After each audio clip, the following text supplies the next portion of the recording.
അൾജീരിയയിൽ കുഴിച്ചെടുക്കുന്ന വിചിത്രമായ കുഴികൾ മുതൽ ഫ്രാൻസിലെ ഒരു വീടിന്റെ ഗാലറിയിൽ നിൽക്കുന്ന മനുഷ്യനെപ്പോലെയുള്ള ഒരു ജീവി വരെ, നമ്മുടെ ലോകത്ത് അത്തരം നിരവധി വിദൂര സ്ഥലങ്ങളുണ്ട്.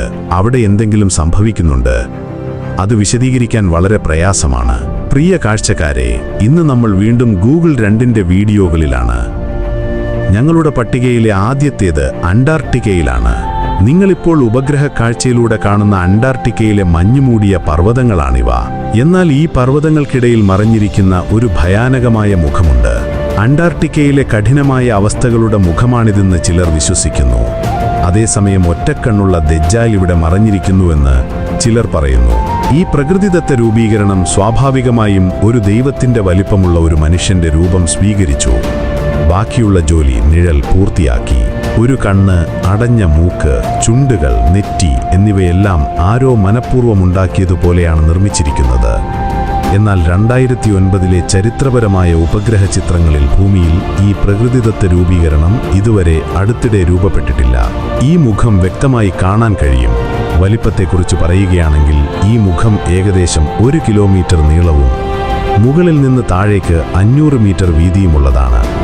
അന്റാർട്ടിക്കയിലെ വളരെ വിദൂരമായ ഒരു സ്ഥലത്താണിത്. ഇന്നുവരെ ഒരു മനുഷ്യനും ഇവിടെ കാലുകുത്തിയിട്ടില്ല. ബുൾബോഗ് ഹാർബർ എന്നറിയപ്പെടുന്ന ബോമസിലെ ഒരു ദ്വീപാണ് ഞങ്ങളുടെ അടുത്ത സ്ഥലം. വൃത്തിയുള്ള ബീച്ചുകൾക്ക് പേരുകേട്ട ഈ സ്ഥലം. പക്ഷേ ഈ വെള്ളത്തിന്റെ തിരമാലകൾക്കടിയിൽ മറഞ്ഞിരിക്കുന്ന അത്തരം ചില പ്ലെയിൻ റെക്സുകളുണ്ട്. അവയ്ക്ക് അവരുടേതായ കഥകളുണ്ട്. ആളുകൾ ഇവിടെ ഡൈവിംഗ് ചെയ്ത് ഈ പ്ലെയിൻ റെക്സിനെ കാണാൻ പോകുന്നു. ഭൂമിയിൽ കണ്ട ഈ വിമാനം 1997 ജൂലൈ 10 ഇവിടെ തകർന്നു വീണു. സേന 402S എന്ന് പേരിട്ടിരിക്കുന്ന ഈ വിമാനം റൺവേയിലെത്തുന്നതിനു മുമ്പ് വെള്ളത്തിൽ വീണു. ഈ അപകട സമയത്ത് അതിൽ ഒരു പൈലറ്റും 7 യാത്രക്കാരുമുണ്ടായിരുന്നു. പക്ഷേ ഭാഗ്യവശാൽ എല്ലാവരുടെയും ജീവൻ രക്ഷപ്പെട്ടു. റൺവേയിൽ നിന്ന് വെറും 2 കിലോമീറ്റർ അകലെ ബ്രേക്കുകൾ തകരാറിലാണെന്ന് പൈലറ്റ് റിപ്പോർട്ട് ചെയ്തിരുന്നു. ഈ അവസ്ഥയിൽ റൺവേയിൽ ഇറങ്ങാൻ ശ്രമിച്ചിരുന്നെങ്കിൽ ആരുടെയും ജീവൻ രക്ഷിക്കാൻ സാധ്യതയില്ല. 1997 മുതൽ ഈ വിമാനം വെള്ളത്തിലാണ്. ഇത് വെള്ളത്തിൽ മുങ്ങിയിരുന്നു. പക്ഷേ 2019 ശേഷം ഇവിടെ ജലനിരപ്പ് കുറഞ്ഞപ്പോൾ അത് സാറ്റലൈറ്റ് വ്യൂവിൽ ദൃശ്യമായി. ഇനി നമുക്ക് നിങ്ങളെ ഫ്രഞ്ച് നഗരമായ നാൻസിയിലേക്ക് കൊണ്ടുപോകാം. അവിടെ ഉപഗ്രഹ വ്യൂവിൽ ഇതൊരു ഇരുനില വീടാണെന്ന് തോന്നുന്നു. പിന്നിൽ ഒരു ചെറിയ നീന്തൽ കുളവുമുണ്ട്. പക്ഷേ ഈ സ്ഥലത്തിന്റെ തെരുവ് കാഴ്ച കാണുകയാണെങ്കിൽ ഇവിടെ എന്തോ പകർത്തി അതിന്റെ ഫലമായി ചില ഭയാനകമായ ആശയങ്ങൾ ജനിക്കാൻ തുടങ്ങി. ചിലർ ഇതൊരു അതിപ്രകൃതിയാണെന്ന് വിശ്വസിച്ചതിനാൽ ഇത് വെറുമൊരു പ്രതിമയാണെന്ന് പലരും അവരുടെ അഭിപ്രായം പറഞ്ഞു. ഇപ്പോൾ ആളുകൾ വ്യത്യസ്ത കാര്യങ്ങളെക്കുറിച്ച് സംസാരിക്കുന്നു. പിന്നെന്തിനാണത് മറിച്ചത്? പക്ഷേ അതിശയിപ്പിക്കുന്ന കാര്യം GPT-ക്കും ഈ ചിത്രത്തെക്കുറിച്ച് ഒരറിവുമില്ല എന്നതാണ്. ലോകത്തിലെ ഒരു സംസ്കാരത്തിലും ഇതുവരെ അത്തരമൊരു പ്രതിമ നിർമ്മിച്ചിട്ടില്ല. കസാഖിസ്ഥാന്റെ മധ്യഭാഗത്തുള്ള ലിസാകോഫ്ക നഗരത്തിനടുത്തുള്ള ഈ തടാകത്തിന്റെ തീരത്ത് വളരെ വലിയ ഒരു പെൻഡഗ്രാം നിർമ്മിച്ചിരിക്കുന്നത് കണ്ടു. വഴിയിൽ പെൻഡഗ്രാം അടയാളത്തിന് ഒരു വലിയ ചരിത്രമുണ്ട്. അത് വ്യത്യസ്ത ഭാഷകളിൽ കാണപ്പെടുന്നു. സംസ്കാരത്തിലും മതത്തിലും ഇത് ഉപയോഗിക്കുന്നു. എന്നാൽ സോഷ്യൽ മീഡിയയിൽ ഒരു ഗൂഢാലോചന സിദ്ധാന്തം പ്രചരിക്കുന്നുണ്ട്. എന്നാൽ 1991 മുമ്പ് കസാഖിസ്ഥാൻ സോവിയറ്റ് യൂണിയന്റെ ഭാഗമായിരുന്നുവെന്നും സോവിയറ്റ് യൂണിയന്റെ പതാകയിൽ ഒരു നക്ഷത്രം കാണുന്നുവെന്നും നാം മറക്കരുത്. ഭൂമിയുടെ ആർക്കൈവുകളിൽ ഈ ചിത്രം ട്രാക്ക് ചെയ്താൽ അതിന്റെ അടയാളങ്ങൾ 1985 ദൃശ്യമാകും. സോവിയറ്റ് യൂണിയൻ കാലഘട്ടത്തിലാണ് ഇത് യഥാർത്ഥത്തിൽ നിർമ്മിച്ചതെന്ന് സാധ്യതയുണ്ട്. ഒരുപക്ഷെ എപ്പോഴെങ്കിലും ഇവിടെ ഒരു തടാക കാഴ്ച പാർക്ക് നിർമ്മിക്കാൻ ഉദ്ദേശമുണ്ടായിരുന്നുവെന്നും അതിൽ നക്ഷത്രത്തിന്റെ ചിഹ്നം സോവിയറ്റ് യൂണിയനെ പ്രതിനിധീകരിക്കുന്നുവെന്നും പുരാവസ്തു ഗവേഷകർ പറയുന്നു. എന്നാൽ ഇന്ന് ഈ സ്ഥലം പൂർണ്ണമായും തരിശായി കിടക്കുന്നു. സുഡാനിലെ ഭയാനകമായ മരുഭൂമി അതിന്റെ കഠിനവും പക്ഷേ ഭൂമിയിൽ കാണുന്ന ഒരു വിചിത്രമായ കാര്യം ആളുകളെ അത്ഭുതപ്പെടുത്തിയിട്ടുണ്ട്. ദൂരെ നിന്ന് നോക്കുമ്പോൾ വളരെ വലിയ ഒരു മനുഷ്യന്റെ ചുണ്ടിന്റെ ചിത്രം നൽകുന്ന ഒരു രൂപീകരണം. ചുണ്ടുകൾ പോലെ കാണപ്പെടുന്ന ഈ ഘടന വളരെ വലുതാണ്. നിലത്തുനിന്ന് നോക്കുമ്പോൾ അത് സങ്കല്പിക്കാൻ പോലും പ്രയാസമാണ്. വാസ്തവത്തിൽ നമ്മുടെ കണ്ണുകളെ ആശയക്കുഴപ്പത്തിലാക്കുന്ന ഒരു ഭൂഗർഭശാസ്ത്ര ഗെയിം മാത്രമാണിത്. 250 അടി ഉയരമുള്ള ഈ പർവ്വതം വഞ്ചിക്കുന്നു. പാറക്കെട്ടുകളും വ്യത്യസ്ത നിറങ്ങളിലുള്ള മണലും കാരണം ഉപഗ്രഹ കാഴ്ചയിൽ ഇത് ചുണ്ടുകൾ പോലെ കാണപ്പെടുന്നു. ഇനി നമുക്ക് ഓസ്ട്രേലിയയുടെ തലസ്ഥാനമായ സിഡ്നിയിലേക്ക് പോകാം. അവിടെ പാരാമെറ്റ നദിയിൽ ഒരു പൊങ്ങിക്കിടക്കുന്ന വനം കാണാം. എന്നാൽ വാസ്തവത്തിൽ ശ്രദ്ധാപൂർവം നോക്കിയാൽ കണ്ടൽ കാടുകൾ സ്വാഭാവികമായി വളർന്ന ഒരു കപ്പലാണിത്.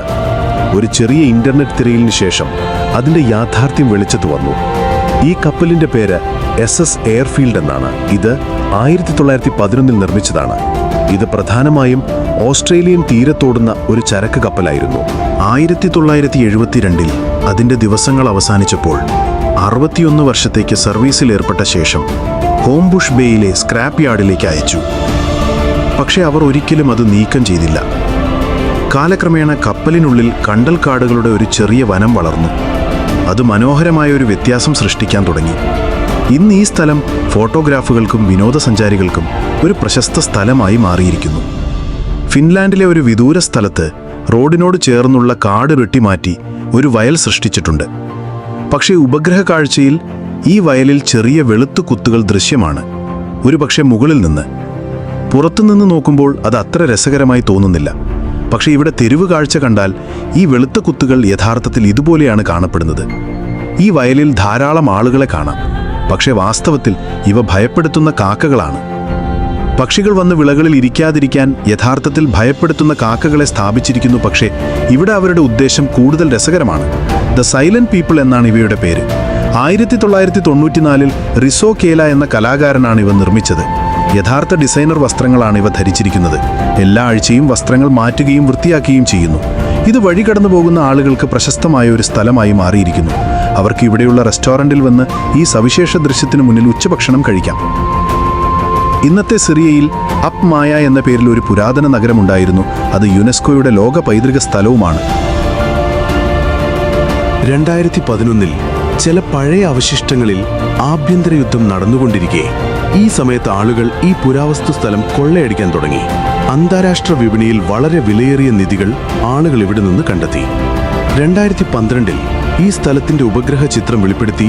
കൃത്യം 1 വർഷത്തിന് ശേഷം ഇത് ഇതുപോലെ കാണാൻ തുടങ്ങി. ആയിരക്കണക്കിനല്ല, ലക്ഷക്കണക്കിന് കുഴികൾ മുഴുവൻ സൈറ്റിലും കാണാൻ കഴിയും. ആളുകൾ മഴുവിന്റെ സഹായത്തോടെ ഇവിടെ കുഴിച്ച് എല്ലാ നിധിയും കൊള്ളയടിച്ചു. റഷ്യയുടെ തീരത്ത് ഉപഗ്രഹം ഒരു വിചിത്രമായ കാര്യം പകർത്തിയിട്ടുണ്ട്. കടലിന്റെ ഉപരിതലത്തിലുള്ള 16 വൃത്താകൃതിയിലുള്ള ഘടനകളെ ഒരു വയർ അല്ലെങ്കിൽ കയർ ഉപയോഗിച്ച് ഒരു ബോട്ടുമായി ബന്ധിപ്പിച്ചിരിക്കുന്നു. സോഷ്യൽ മീഡിയയിൽ ചിലർ ഇതിനെ റഷ്യയുടെ രഹസ്യ ആയുധമെന്നും ചിലർ ഇതിനെ മിസൈൽ ലോഞ്ച് പാഡെന്നും വിളിച്ചു. എന്നാൽ ചരിത്രപരമായ ചിത്രങ്ങൾ പരിശോധിച്ചാൽ അവയുടെ സ്ഥാനം എല്ലാ വർഷവും മാറിക്കൊണ്ടിരിക്കുന്നു. അതായത് അതെന്തായാലും വെള്ളത്തിൽ പൊങ്ങിക്കിടക്കുന്നുവെന്നാണ്. ഒടുവിൽ ChatGPTയോട് ചോദിച്ചപ്പോൾ ഇത് മത്സ്യകൃഷി അല്ലാതെ മറ്റൊന്നുമല്ലെന്ന് ഞങ്ങൾക്ക് മനസ്സിലായി. അവിടെ നിയന്ത്രിത അന്തരീക്ഷത്തിൽ മത്സ്യം വളർത്തുന്നു. അതുപോലെ ന്യൂസിലാൻഡിന്റെ തീരത്തുള്ള കടലിലെ ഈ വിചിത്രമായ വരകൾ യഥാർത്ഥത്തിൽ സമുദ്രകൃഷിയുടെ ഒരു സജ്ജീകരണമാണ്. അവിടെ കക്കകൾ വളർത്തുന്നു. ഈ കൃഷിരീതികൾ വെള്ളത്തിൽ തൂങ്ങിക്കിടക്കുകയും കക്കകൾ അവയിൽ വളരുകയും ചെയ്യുന്നു. ഇതവയുടെ വളർച്ചയ്ക്ക് പ്രകൃതിദത്ത പോഷകങ്ങൾ ആഗിരണം ചെയ്യുന്നു. ന്യൂസിലാൻഡിന്റെ ഈ ഭാഗം കക്ക കൃഷിക്ക് വളരെ പ്രശസ്തമാണ്. കക്കകൾ ഉയർന്ന പ്രോട്ടീൻ കടൽ ഭക്ഷണമാണ്. അവ കയറ്റുമതി ചെയ്യുകയും ചെയ്യുന്നു. ഞങ്ങളുടെ പട്ടികയിലെ ഏറ്റവും വിചിത്രമായ കാര്യം കാണാൻ നമ്മൾ അൾജീരിയയിലേക്ക് പോകണം. ഹോക്ക സെഹ്റ എന്ന കടലിന്റെ നടുവിൽ ദൂരെ ഒരു ജനവാസ കേന്ദ്രമോ നഗരമോ ഇല്ലാത്ത സ്ഥലത്ത് നിലത്ത് ചില ചതുരാകൃതിയിലുള്ള രേഖകളുണ്ട്. അവ നോക്കുമ്പോൾ ഇവ പ്രകൃതിദത്ത രൂപങ്ങളാണെന്ന് തോന്നുന്നില്ല. ഓരോ ചതുരവും കൃത്യമായി 250 മീറ്റർ വലുതാണ്. ലക്ഷക്കണക്കിന് ഏക്കർ ഭൂമിയിൽ ഇത് കാണാൻ കഴിയും. എന്നാൽ അതിശയിപ്പിക്കുന്ന കാര്യം ഈ ചതുരങ്ങളിൽ മാത്രമല്ല. നിങ്ങൾ കുറച്ചുകൂടി സൂം ചെയ്താൽ ഇവിടെ മണൽ കുഴിച്ച് ചില വിചിത്രമായ ഘടനകളും നിർമ്മിച്ചിട്ടുണ്ട് എന്നതാണ്. ചക്രങ്ങളുടെ അടയാളങ്ങൾ ഈ ജോലി എക്സ്കവേറ്ററുകളുടെ സഹായത്തോടെയാണ് ചെയ്തതെന്ന് വെളിപ്പെടുത്തുന്നു. ഈ അതുല്യമായ ഖനനങ്ങൾക്കൊപ്പം ഒരു രേഖ വരച്ചാൽ അത് വളരെ വലിയൊരു വൃത്താകൃതിയിലുള്ള വൃത്തമായി മാറുന്നു.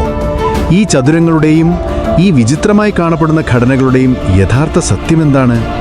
ഇത് എണ്ണ വേർതിരിച്ചെടുക്കുന്ന പ്രക്രിയയാണെന്ന് വിശ്വസിക്കുന്നുണ്ടെങ്കിൽ പോലും ഈ പ്രക്രിയ അവസാനിക്കാത്തത് എന്തുകൊണ്ടാണ്?